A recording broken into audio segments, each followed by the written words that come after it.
What did you think about the investigations that you found? Why do you think not enough young women do sport in this country?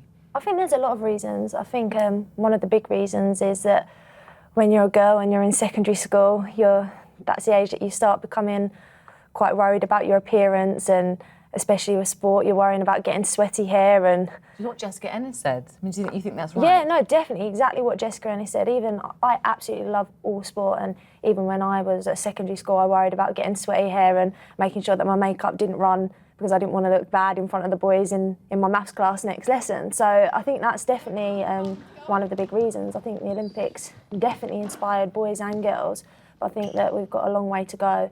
Because that's so interesting, isn't it, when you're talking to the girls in the change room and they say, well, we just didn't think that some sports are right for women. I mean, did you ever come across that in judo, which it's an aggressive sport, isn't it? I mean, definitely. I think it was quite shocking that one of the girls said that javelin, like a men's sport. To me, javelin's not a men's sport, but if they're thinking that it is a men's sport, then that just shows how many sports out there that they are thinking are men-orientated and male-dominated. So they're sports that they're probably thinking, oh, that's not for me, I can't do that.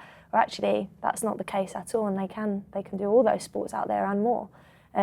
Judo, I started when I was 6, so it was never came across to me as a male sport or a girl sport or something that I could or couldn't do. I just did it. So let's pretend you're in charge of all sport in this country. How would you run sport in schools for girls? And you've got all the money in the world, what would you do? Just get everyone to do judo, just judo.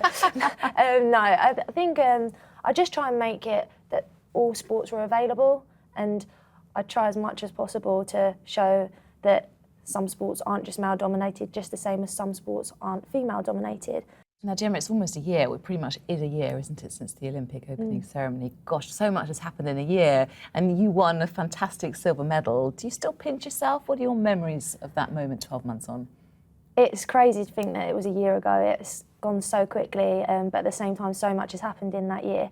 And I just still now just feel so grateful and so happy that I was able to give such a good performance on that one special day.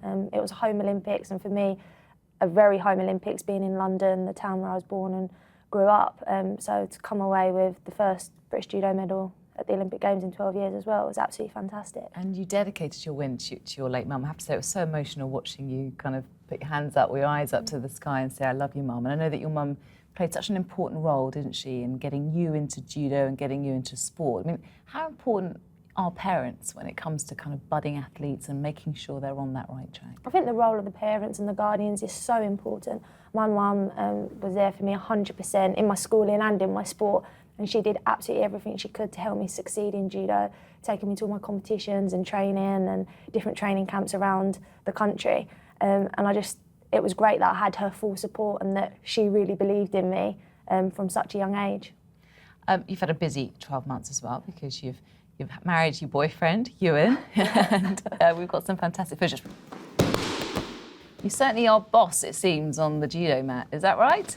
I'd like to say that's right, but I think he was being quite nice to me on this session. I think if he really wanted to, he could probably beat me. And of course, he was playing competitively anyway, wasn't he? But now he's moved into coaching, and he's one of your coaching team, is that right? Yeah, he's one of the coaches that train at the full-time centre where I train in Edinburgh in Scotland.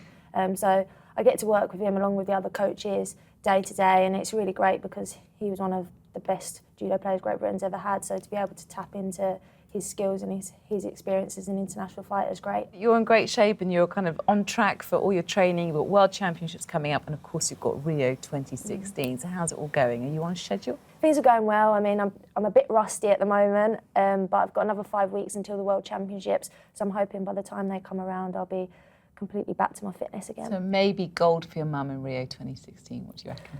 Yeah, I'd definitely like to go and get the gold in Rio. It would be great.